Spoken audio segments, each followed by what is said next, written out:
안녕하세요 여러분, 셀린양입니다. 요즘 바빠서 영상을 못 올리고 있다가 오랜만에 오게 됐는데요. 오늘은 어떤 주제로 얘기를 할까 하다가 최근에 구매대행 컨설팅을 진행을 하다 보니 저도 꽤 느낀 점들이 많아서 이 부분에 관해 얘기를 하면 좋을 것 같아요. 첫 번째로 많이들 궁금해 하시는 것 중에 하나가 바로 지금 이 시점에서 초보들이 들어가서 구매대행으로 돈을 벌 수 있는지, 그리고 두 번째로는 구매대행, 국내 위탁, 사입에 관련해서 이제 각각의 특성들과 초보자들이 좀 진입을 해도 괜찮을지 이런 부분을 설명해드리면 좋을 것 같더라고요. 이제 첫 번째로는 주변에서도 많이들 물어보세요. 이제 구매대행 끝났냐, 레드오션이냐. 이 말 진짜 저번 영상에서도 올렸지만 많이 듣는 것 같아요. 그런데 제 생각에는 이 구매대행이라는 사업이 알리익스프레스 이런 게 들어왔다 해서 지금 당장 이제 없어지고 이러는 건 아닐 거예요. 이게 뒤에서도 설명을 드리겠지만 구매대행의 프로세스를 좀 이해를 하시면 이게 없어질 순 없겠구나 라고 생각을 하실 거예요. 구매대행 같은 경우는 국내에서 도매국이나 도매매에서 들여오는 국내 위탁과 사입이랑은 접근 방식부터가 다릅니다. 구매대행은 위탁이나 사입과는 조금 다르게 차별점을 두고 하셔야 된다는 소리예요. 이게 무슨 소리냐면 구매대행은 보통 상품이 고객한테 도착을 하는데 2주가 걸리는데요. 이 2주가 걸리는 동안 기다릴 수 있는 상품들을 소싱을 하셔야 합니다. 즉 우리가 흔하게 접할 수 있는 내일 당장이라도 아니면 집 앞에서라도 구할 수 있는 제품들은 팔리기가 어렵다는 거예요.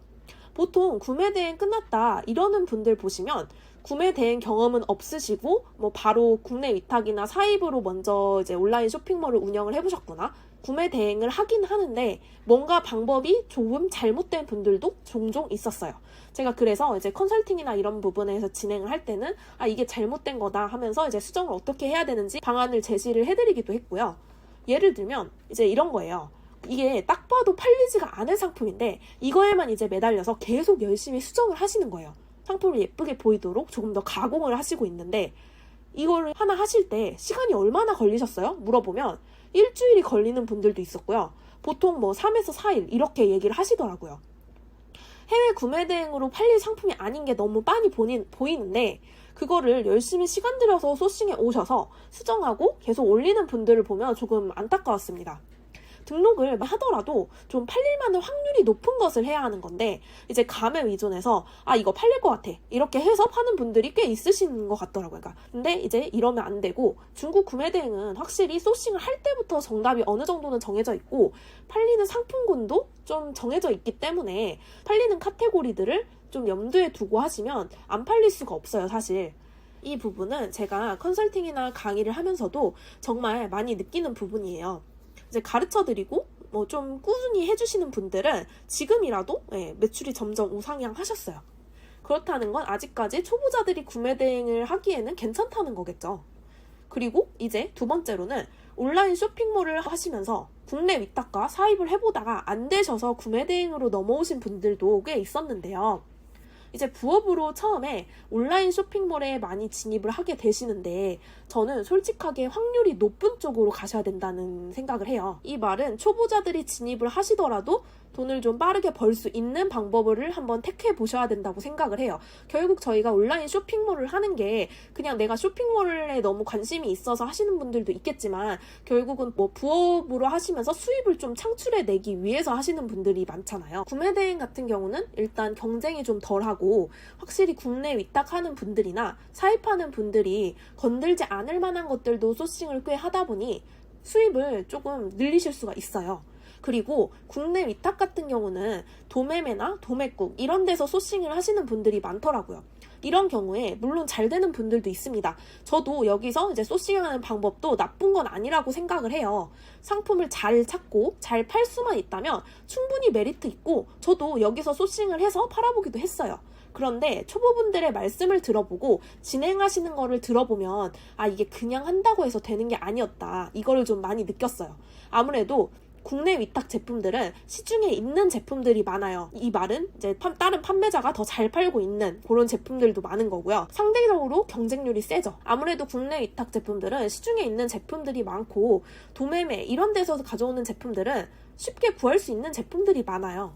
그래서 이미 팔고 있는 사람들도 너무 많고 잘 팔고 있는 사람들도 너무 많죠. 그러면 이제 우리가 이런 상품을 똑같은 제품을 가져온다면 그 다른 데에서 구매하지 않고 우리 제품을 꼭 사야 할 이유를 만들어 줄 알아야 된다는 거예요. 뭐 마케팅을 한다든지 아니면 내가 분석을 잘하고 이 상품 이해를 너무 잘해서 고객이 이렇게 하면 그냥 사겠는데? 하는 걸 잘 아시는 분들이라면 이걸 잘 하실 거예요. 실제로 사입이나 아니면 국내 위탁 하시면서 잘 파시는 분들이 이런 얘기를 하시니까요. 네. 그런데 초보분들이 그냥 도매국에 가서 이걸 소싱해서 그냥 올려서 판다? 이거는 확실히 고민을 들어보니 어려우셨던 게 맞아요. 왜냐? 지금 뭘 소싱할지도 너무 어렵고 키워드 잡는 것도 어려워하시는데 이 상품이 무엇인지에 대해서 속성이나 이런 거를 공부에다가 어떻게 판매를 해야 될지까지 생각을 해보면 머리가 좀 아파지는 경우가 굉장히 많은 거죠. 그래서 초보분들이라면 확실히 조금 더 온라인 쇼핑몰을 경험해보고 좀 더 팔릴 확률이 높은 쪽으로 한번 경험을 해보셔야 된다고 생각을 합니다. 마지막으로 이제 사입 같은 경우는 물론 사입을 처음부터 잘하시는 분들도 있어요. 그런데 아무래도 부업으로 처음 진입하시는 초보자들에게는 심리적 장벽이 굉장히 클 수밖에 없어요.